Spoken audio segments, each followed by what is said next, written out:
We'll hit. All right, we're recording. There we go. All right, now how do I invite you? I gotta do a email link or something. give me a second. Participants. Invite. Oh, you ready for this? I can give you a meeting passcode. You ready? Oh, not even on Zoom. Well, you gotta get on. You gotta get on Zoom, man. You gotta get the invite. Oh, how do I send an invite? Let me do a copy invite link. All right, it's been copied to clipboard. Can I text that to you and you email it to yourself, or you want to just email it to me? how do I do that? Here we go. Oh, wait. Email. Found it. Gmail. Here we go. It's going to what email? Nate.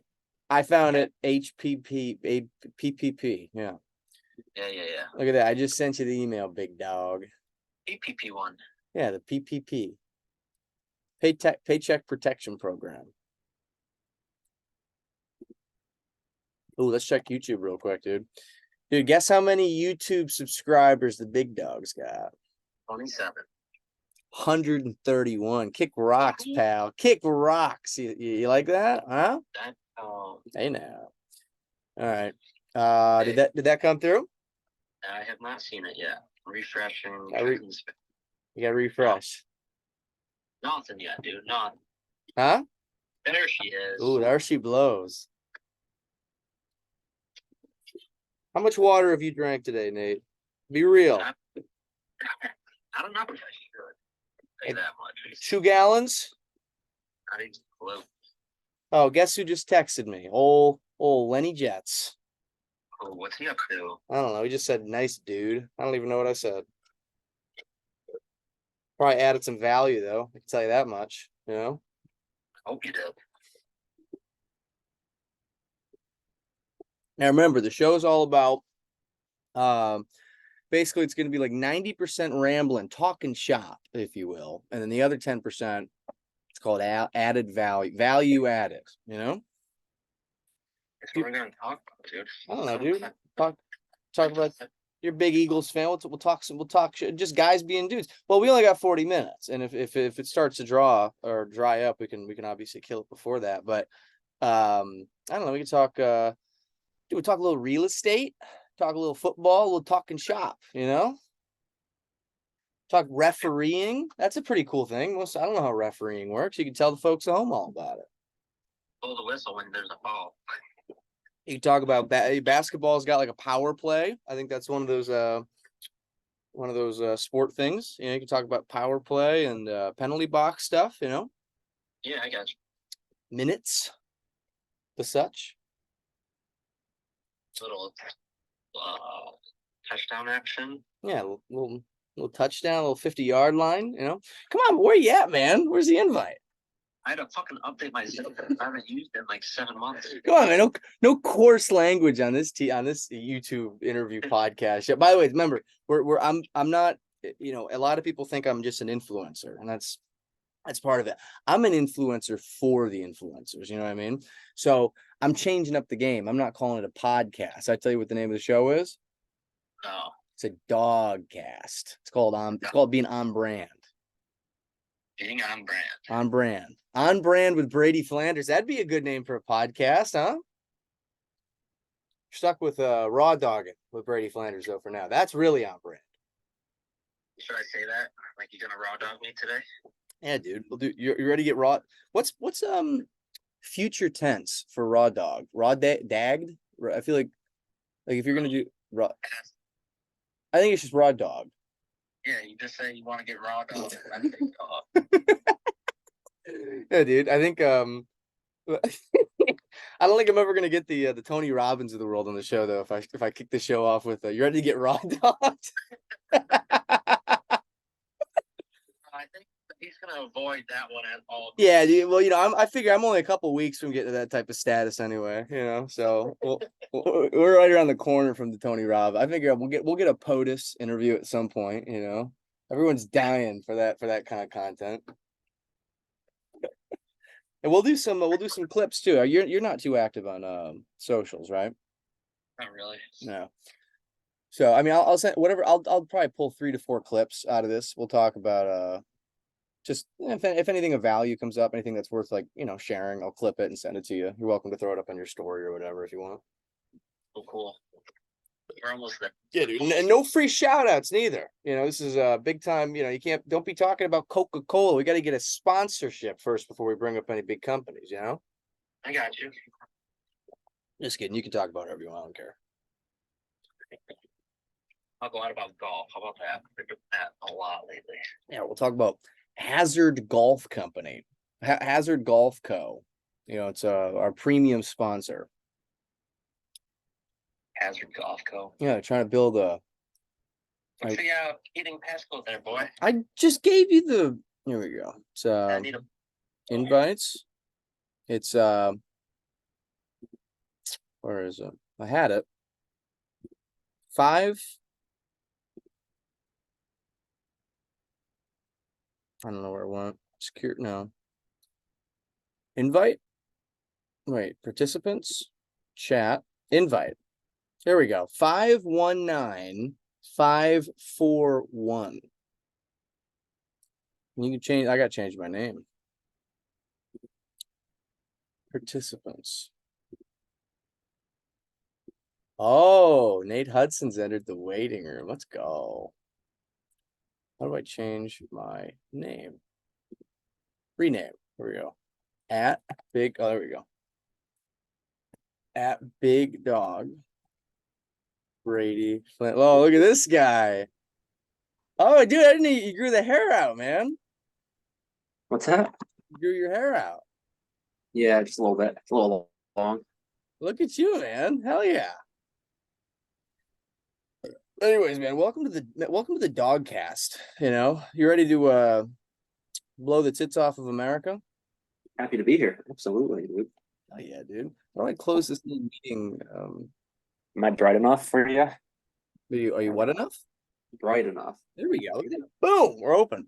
Yeah, dude, you got the premium lighting, I can tell. Where yeah, you'll add in I know what's the street. It's well, you're up in Syracuse, right? Well, not Syracuse. I moved from there too. Yeah. Whole story. That's the same office though, right? Or is that a different one? It's same office. Nice. Well, where are you living now? Just above the office. Oh, I forgot there's apartments up there. Yeah. I like it. Tell the folks at home, what's your home address? Include the zip code and the unit number if you could. Well, I mean, you can narrow it down from Fulton, but yeah, it's somewhere in there. Yeah, you almost fell for my hijinks. That was an intro to the future high. Don't fall for that, you know. That'll be a big. Anyways, folks, this is Nate Hudson. He's the brother of our first ceremonial guest, Brian Hudson. And by the way, Nate, you want to know where the budget is so far for this Dogcast? It's like it's as low as possible. All right. For just for a point, I asked Brian the first question was, who are you? And tell the folks just a little bit about yourself. And he said, and I quote or something along these lines, well, I just wish you'd maybe prepped me because I don't know how to answer that. And I had to rephrase that same question. What's your name and what do you do? I think it was, what do you do? And he's like, well, I don't like, I don't know how you want me to answer you. Like he acted as if I asked him, can you explain quantum physics? It was the most insane shit I've ever witnessed in my life. But anyways, so if you can breathe and fog up a mirror, you're probably going to do better in this episode. So congratulations. Oh, wait, I do have a quick question before we get started. Yes. What are we exactly doing here? we're talking shop. We're adding value. Okay, cool. Yeah. Just dudes being guys. Folks, if you can tell, I do a really good job of prepping my guests, you know. Yeah. Nice. All right, well, let's get into it, man. So folks at home, this is Nate Hudson, lives in central New York. Why he still lives in central New York is beyond me. Let me ask you, if you could choose anywhere on planet Earth to live, why are you in central New York? You know, I got like thick roots here. It's tough to leave. They drag you back down, you know. It's a good area though. It's not bad. I am thinking about moving here soon. But that's for future. Fair enough. Well, if you could pick anywhere, if let's say for example you got a golden ticket, those roots dried up, where would you want to move?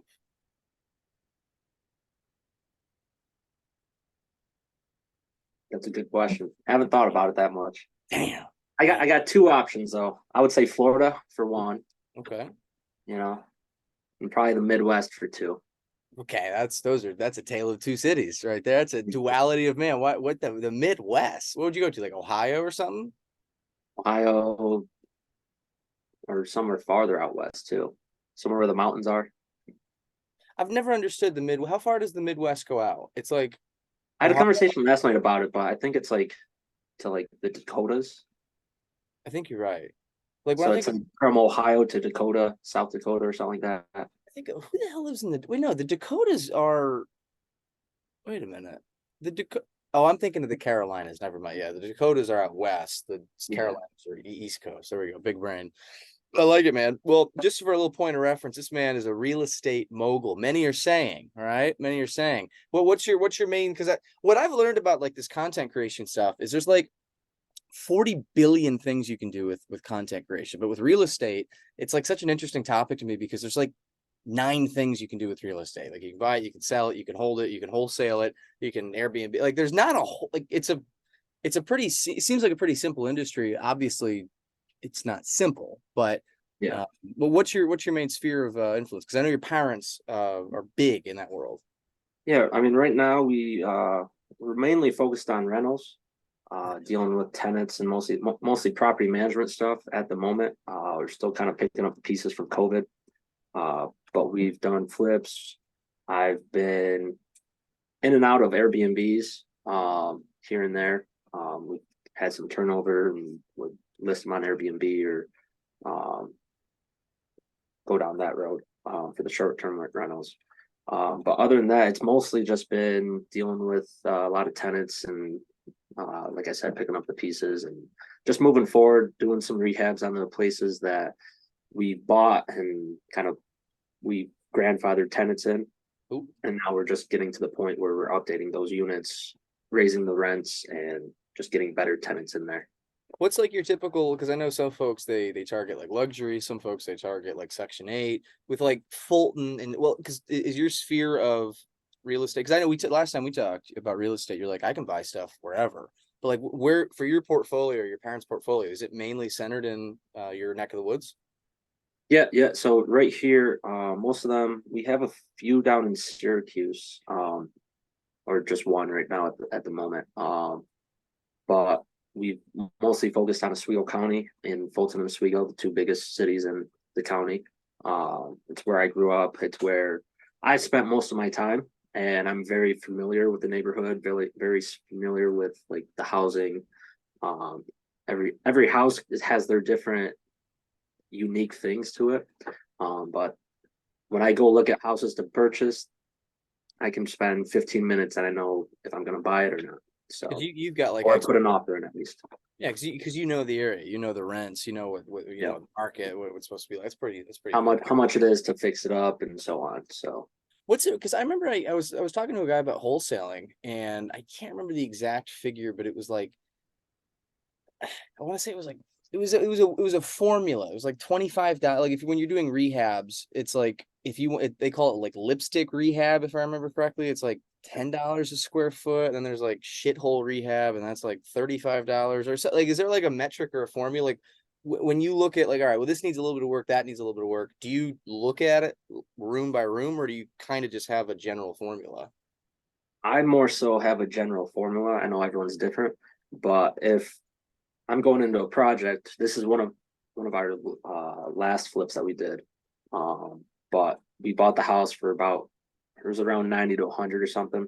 Ended up selling it for 200. We put in about 45, so and we made about 50K on it.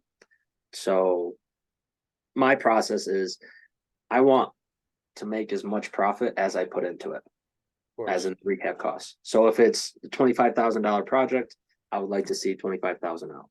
that makes It's like a 50-50 match. That makes sense. Have you ever lost, like with a home that you've personally bought or a project you personally got, have you ever lost money on it? Or, I mean, was the due diligence so good that like it's tough to lose money at your point in your career? Our first one we did lose money on. We pulled the trigger too quickly, I feel like, and we put too much into it. Hmm. If there was a lot of work, it was a foreclosure. It was 1960s kitchen, old cabinets. Yeah. There wasn't even space for like the fridge or whatnot. we opened up some walls, we put a whole new bathroom in basically, and then we redid like all the hardwood floors. It came out beautiful. It was a beautiful house. But I think we only lost like a couple grand on it. Gotcha. Which isn't bad. But we just overextended ourselves on the rehab, and we didn't expect it to sell for what it did. So I mean, it's just doing your due diligence a little bit more. And I mean, we could have kept it, rented it out for a few years, and then sold it and have that built up equity and go from there. But we were just like, we'll just flip it and see what happens. All right. Well, I know for the last couple of years whenever the topic of real estate comes up, I know you've worked with your parents for a while and kind of like collected rents and worked more so on the, I guess you'd call it like the operating side of the business or however that would work in that world. But like, are you still doing that primarily now? Do you have like your own projects you're working on? Like where in the real estate world, where is most of your time being focused at currently? Currently, at this current moment, evictions, honestly. Oh, geez. Yeah. Oh, and you live in a real, I would have to imagine a real eviction friendly state of New York, Yeah, right? it's so friendly. It takes about 3 months, 3 months on average to get someone out when you start the eviction. Maybe 2.5. And do you typically start the eviction process after someone hasn't paid for a month or two? Or when does that process start when you're like, all right, this person was on good terms and now we've got to start making like how long is that period usually? It varies, but we try and get them as soon as possible. The tenants come out, bad tenants anyway, come up with a lot of excuses on why they don't have the rent, why or when they're going to have it, or why they're not paying basically. And I tell them, well, you need to figure it out or you're going to basically get a notice saying you're going to be evicted. So pay up or get out. And a lot of them just stay because they know they have their rights to stay. And like this last one that we went through, the sheriff's state, which was the last thing to do, the sheriffs come with myself and we just basically tell them to leave. But that was 2 weeks ago. And the court date, I think, was 3 weeks before that.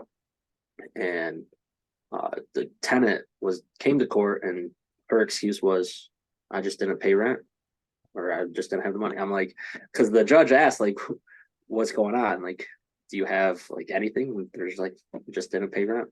And then they told my lawyer that they're moving out and they should be out next week. So then I'm in contact with them. I texted them, called them, and like I asked them when you're going to be out, and they're like, "Yeah, we'll be out sometime next week." And then they got the notice from the sheriffs, and they're like, "Well, we don't have to be out till the 10th, so we're gonna just stay there." Even though they signed the garbage order, they did all this. I'm like, you could have saved everyone time to where you can just get out and like leave everything if you're gonna just leave everything anyway. But it is what it is at times, and you just gotta accept the fate of that. I'd have to say it probably a minimum as someone who's not in that world, a minimum it would be a month, right? Where someone goes 1 month of not paying rent. So if it takes on average 3 months to get someone out, it could You're already take down 4 months in the hole. and for those 3 months you're trying to get them out, you're not getting paid for those months either. So you've got this asset that's supposed to be cash flowing, and it could be tied up for 1/3 of the year if someone decides they want to, just put you through the ringer. Yeah. Oh my gosh, dude, that's wild. Well, And Cardell, then you have the lawyer's expenses and all that. So yeah. oh my God, yeah. And the time and the letters and the headaches and all. So what's a tip? I mean, for someone out, that's a good transition. What's a tip for when it comes to due diligence with tenants, like finding a higher quality tenant who's not going to put you through that? What are some tips you could give someone to avoid those pitfalls? Having a good application, Hmm. meeting them in person, seeing how they value themselves, seeing how they value their cars in a sense. Mhm. If it's a clean car, they'll probably have a clean living space.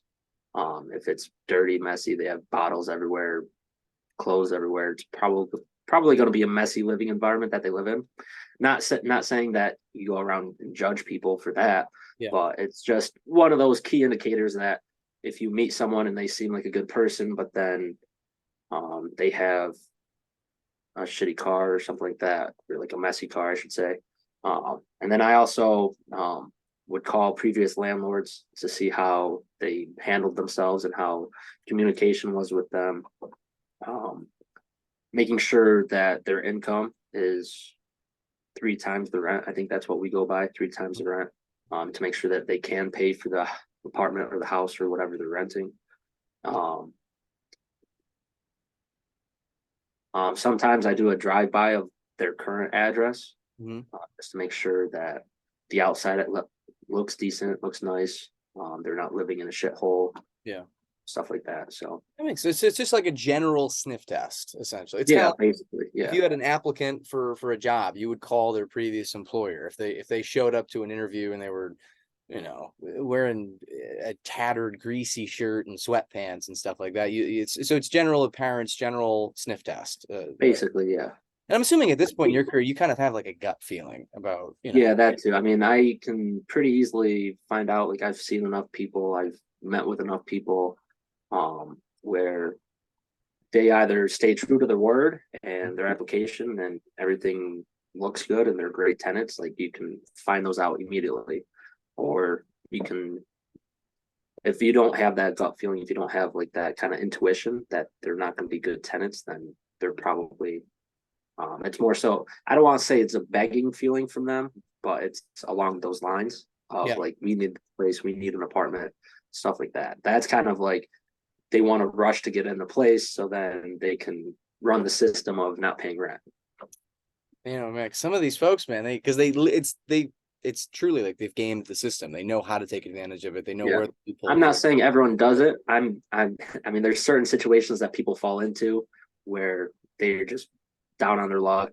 They have whatever issues going on, stuff like that. I'm not saying it's for everyone, but it's just, you can kind of tell who are probably going to be the good tenants versus the ones that play the system.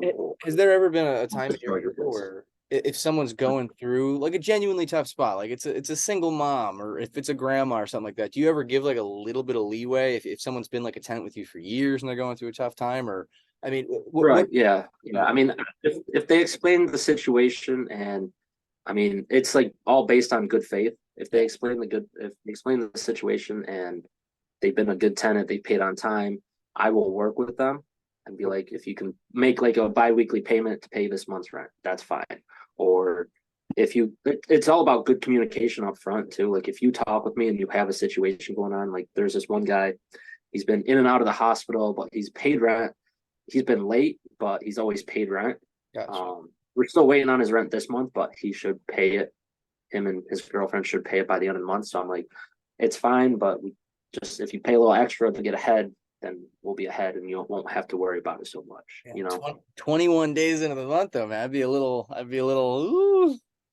I mean, if they don't pay this month, then they're getting the letter next month. Gotcha. After the day or something like that. So oh, man. Well, so do you see yourself staying in the real estate world for the rest of your career? Do you see yourself dabbling into businesses? I mean, what do you kind of see for your future?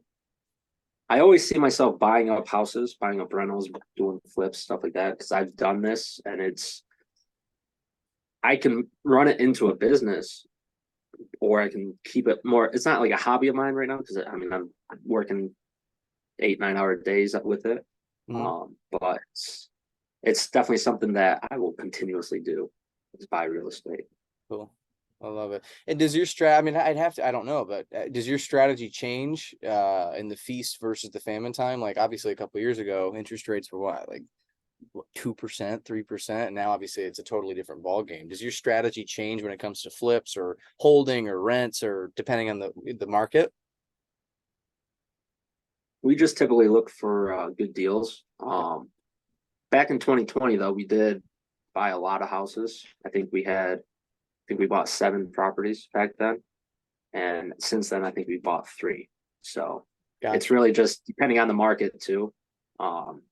I'm not holding out for a crash or anything like that, because you never know what the future is going to hold or what legislation they're going to pass to protect the market, protect the economy. So, but that is one of the reasons why I haven't bought a lot of the houses, because 1, I'm dealing with the tenants, and 2, it's a lot of the economy's not fault, but the reason why. I love it. And right here, we actually had a fan. We had a fan. Oh, that's my alarm. I gotta do my push-ups. Every time that goes off, I gotta do 45 push-ups. How many push-ups are you gonna do now? Well, as a true dog cast professional, I can't do it during the middle of the show. The fans, they demand a certain quality, but I will do it right afterwards. I would like to see like a clip though. I would like to Okay. see a clip of you doing push up in this. So. Okay, you know what I'll do okay, maybe I'll last 45 seconds of the show. I'll throw the computer down, I'll do some push-ups. I can do that. Well, All right. a fan wrote in right here, added a question. He said, what's your social security number? Do you want to tell the folks at home that one of our fans wrote Yeah, that? it's 1 2 3 4 5 See, I 6 9 6 9. almost had him, folks. Little hijinks. He didn't fall for it. This guy's real sharp in the brain, man. That's good. I like it. All right, so let me ask you this then, Nate. What's a tip for an aspiring young buck who wants to get into the real estate world, right? There's wholesaling, there's obviously buy and hold, there's Airbnbs, there's flips, all that stuff, right? If you could go back and tell yourself, brand new in the industry, right? Like what's a direction in the real estate world you would tell someone if they're brand new to maybe focus more of their energy and if they wanted to learn? Right. I'm gonna tell them the same thing that I did. Beef up your knowledge on real estate, on the terms, on the whole market in a whole. Start relationships with banks, start relationships with realtors. Just start a conversation saying, I'm a new investor in the area looking to buy houses. How can you help me? How can I help you? Stuff like that. And then really find a niche to get started in. So we started in the rentals. My dad had a few rentals back in the day when he started, and that's really what our market is a lot of rentals, a lot of holds and stuff like that. We've done a few flips. It's not really a market to do flips in, but if you find a good deal to put a couple $1,000 in, flip it, generate a few $1,000, it's definitely doable in any market.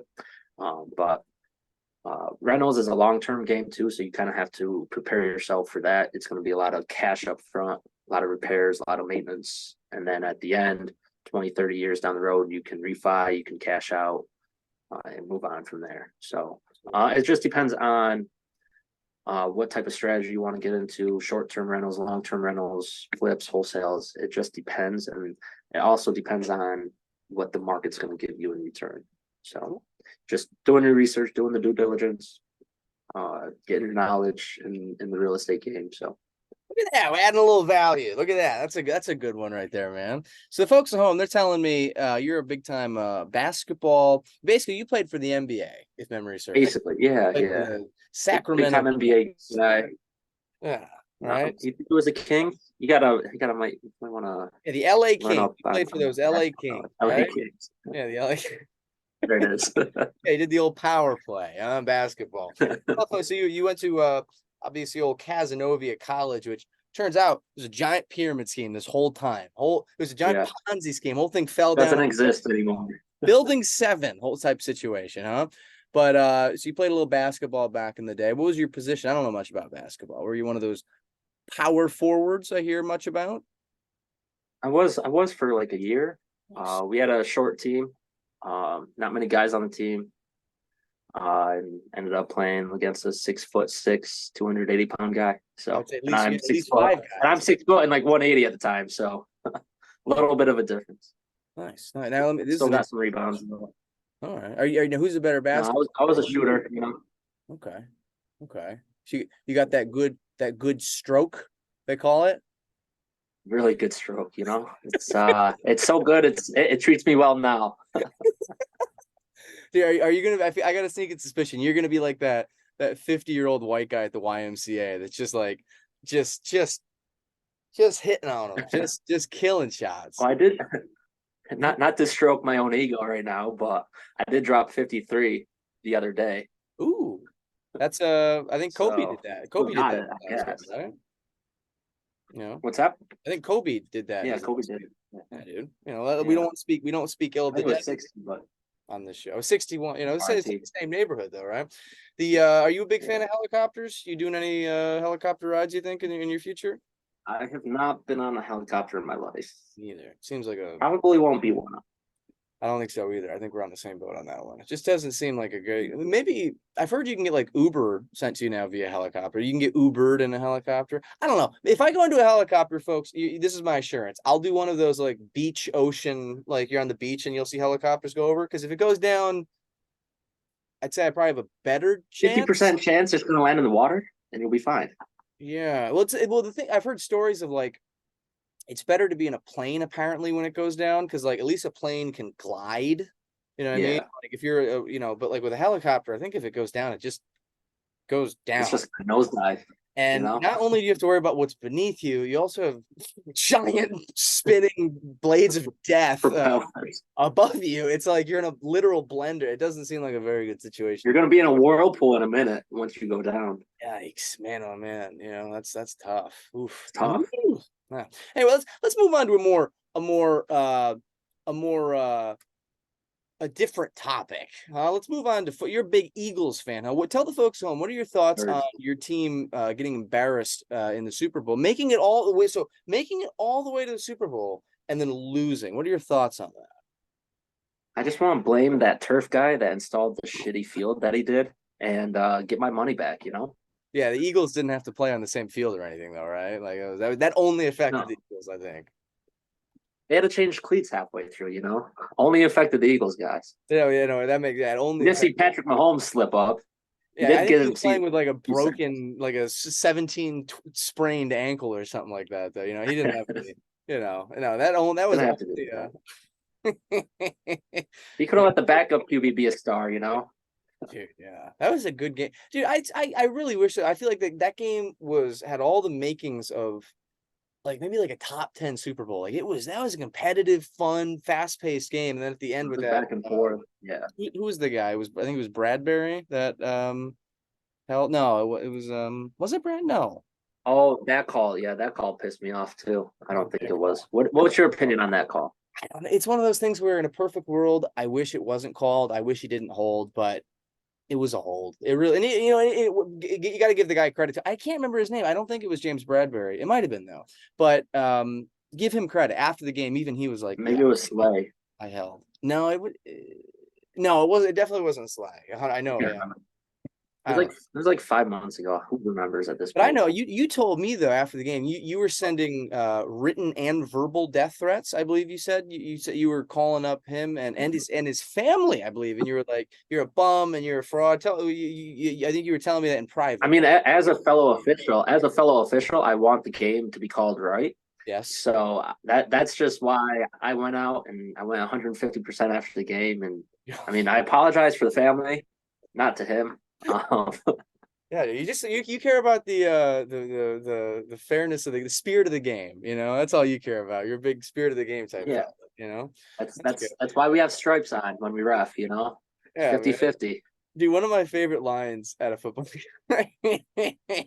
One of my favorite hobbies is just get drunk as shit at football games and just be like, "Hey, Zebra, you need an optometrist test." Just being a fucking idiot, just saying stupid stuff you'd expect. So I was at the Ford event in Vegas, and Ed Milet, actually, I think that was how I originally got introduced to Bradley and Ed Milet. Was you and Brian went to something in Vegas or a speaking event or something or another. Yeah, it was like a Thrive event, something like that. Max out, brother, all that stuff. But I'm a big fan of Ed, and he went off on a rant at his message last week. He was talking about like, if you wear the last name of another man on the back of your shirt, you're a loser. You got no life, brother. You got better time. You're gonna care about a sport where the players don't even know your name. I'm like, dude, I like the Dolphins, man. I like Tua. I like to wear my Tua. I'm like, don't hurt my feelings, Ed. Come on, man.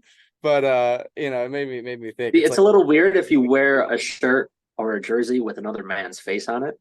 Yeah, but we're in I don't care about the name so much. It's kind of weird if you have another man's face on your shirt.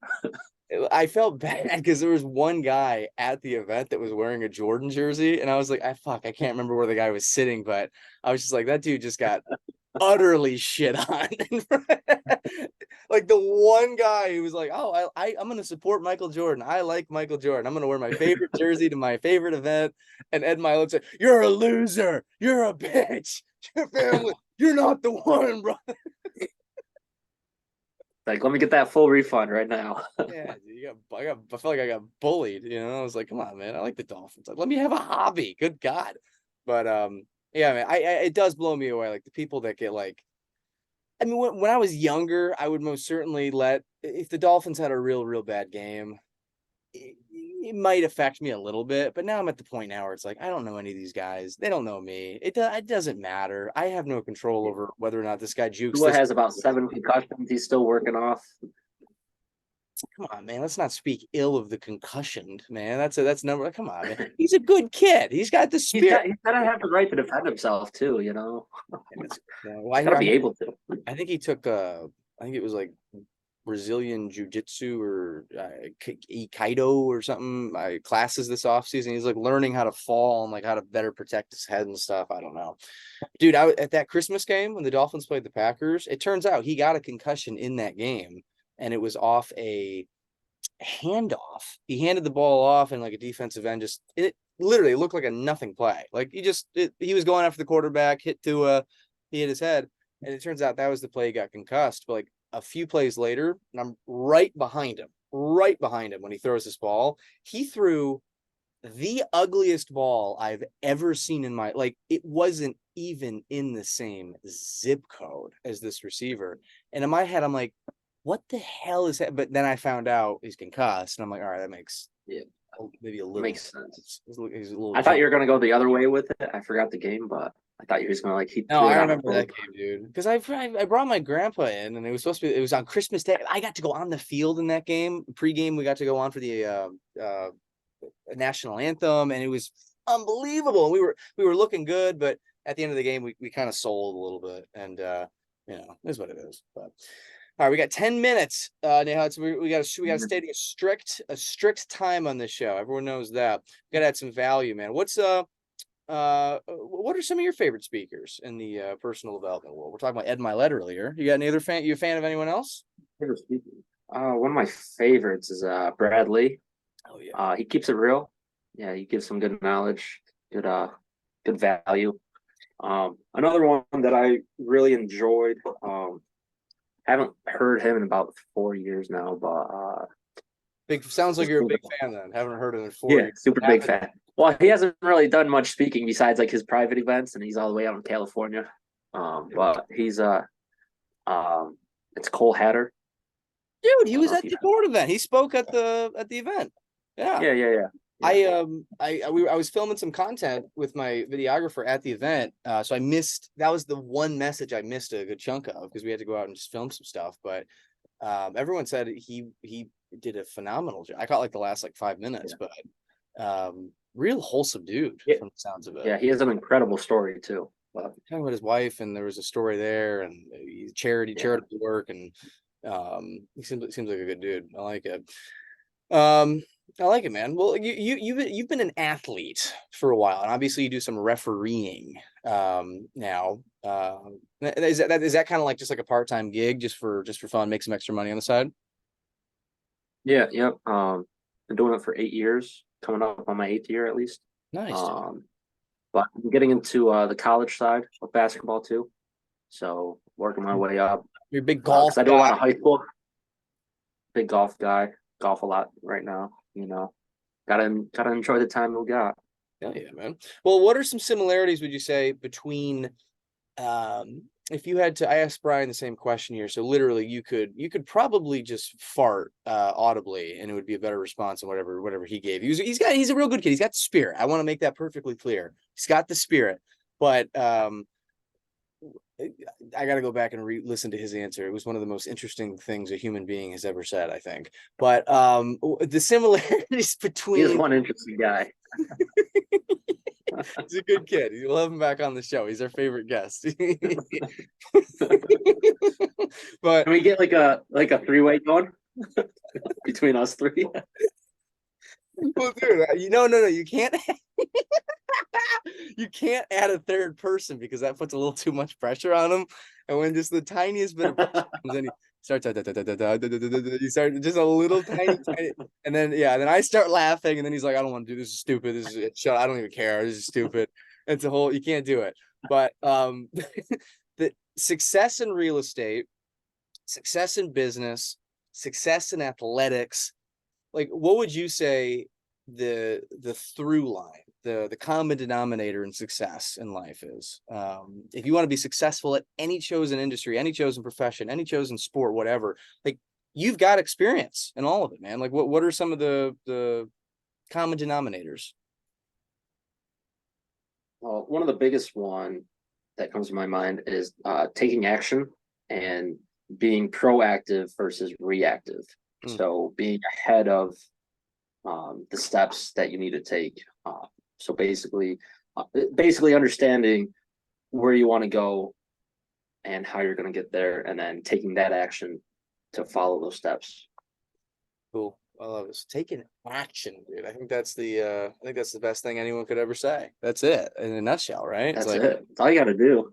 You can think I mean, about even if you don't know what you want, taking action is way better than just sitting here and being on your phone, you know? I don't know, man. Dude, you saying I can't hit my dreams if I spend time on TikTok all day? Come on, man. You could become TikTok famous real quick. It's anyone's world out here now. Yeah, man. That's a good point, man. With all these algorithms, dude, TikTok can suck it though, man. I can't get over 250 eyeballs on that app if I tried. I don't know what. Like, honest to God, I'll put a banger of a video out on YouTube. Chinese, they just don't like you. Yeah, They don't like your personality. The CCP, my social credit score, it's not where it needs to be. You know? The big dog's too cool for them, you know. I was talking all that ish about Emperor G or whatever the hell they got going on. Winnie the Pooh looking fella. You know, what the heck's going on over there, huh? Well, let me ask you this. Are you a communist or a capitalist, Nate? Tell the folks at home. Big time capitalist. Oh boy, shouldn't have said that. Now we're gonna get shadowed. We're gonna get blocked. We're gonna get shut down now. The whole show is gonna fall apart now, man. Shit, dude. All right. Well, we got 5 more minutes here. We got to allocate the last 30 seconds to push-ups. Maybe you and I both do some push-ups. Are you on a desktop or laptop? I got a laptop. All right, we'll give the last 60 seconds. I bet you I can do more push-ups than you. I'm a big strong. Oh, you want to do a test? How many think you? I did some arms the other day though. So I'm just saying, if you do beat me, I'm not an excuse guy, but like that, you know. But what's your how many do you think you could do? Fresh off from sitting down. Yeah, cold. I would say good 45, like a good 45. I think I'm in the same exact ballpark. So maybe. All right, we'll have to see. Now, what do you constitute a good push-up? Are we talking good? I've seen Brian's little push-ups. He does like these little little bopper. Are you going all the way up, all the way down? Are you doing all the way up, elbows locked, you know, chest hits the floor, or at least your chin. Sure. Sitting up like that. All right. Yeah. That makes sense. And so, what if you do one of those like little downward dog, like kitty stretches or whatever? Like, does that you take like a 2-second break? Does that cut off the streak? You have to do 45. No, you can take a break, but you should be consistent time wise. All right. So all right. That makes sense. I like that. Anyways, let's add a little more value here, man. Give me something to come on, man. Give me a little talking topic. Huh? This is your podcast, your dogcast. I'm the guest, you know. I should just talk for as long as I want, you know. What you got anything to promote? Tell the folks at home where all 12 people who will watch this video. Tell the folks at home where can they find old Nate Hudson? Where can they consume some content? Support you in your endeavors, you know. I do have a website. It hasn't been updated recently though. So there's good luck finding that. Okay. I'm not really on social media. I try and stay away from that. As of right now. Might see my face up there a little bit in the future, so I'll definitely come back on and we'll have some rebranding promises for you guys. I like it, man. It sounds like that'll definitely happen. That sounds very specific, and you're very motivated. It's all up here. It's just I haven't taken the action yet, and that's why you don't see it. So that proves my point. Take the action. I like it. You gotta do the action. Well, do you have any aspirations for what are some real estate goals you got in long term? You want to own X amount of rentals? You want to have a certain amount of cash flow come in monthly? I mean, what do you see for yourself? Maybe how old are you now? You're about 30, 33 years old or something like that. So when you're close to 30, you know. Good Lord, not quite 30. 29. Oh my gosh, dude, you're so old. Oh my god. So old. But yet so young. Wait, we're getting old. So full of youth. We're getting old, man. I remember when I was 19, dude. I'm not 19 anymore. That was 10 years ago for me. drinking and driving. All right, well, let's say you're 29 now. Let's say you're 49 years old. You're 50 years old. What's a real estate goal you got for yourself? So definitely growing larger, more single families, more duplexes, just more units in general. I've been looking into multifamilies, the bigger units, the 10 plus, the 20 plus units. They're a lot more simple, but they're just larger deals. They're simple in the sense of everything's right there. You'll have more income. You have more, oh, what's the word? Basically, cash flow at the end of the day. But you just have to find the right properties. You have to find the money to go buy the houses. There we go. Buy those larger deals. We got 60 seconds. What give the folks at home a tip on how to raise capital, how to raise funds. You found yourself a deal. You've networked with a real estate agent. You've networked with a bank. You've found the deal. You've got something under contract, but you're damn broke. You don't got any money. What give a young buck some advice? Well, I could talk about this for about 30 minutes, but we only got 30 seconds. That's an Go out and network, friends, family, someone with deep pockets that you might know, or that a friend of a friend that might know, and then just tell them or explain to them, you're going to be playing the bank for me. You're just my personal bank, in the sense of I'll give you an interest rate, just like the bank gives us an interest rate on a mortgage, but you're the one receiving the interest payments, the principal back. And that's how your money grows, or their money grows, I should say, and you buy the house.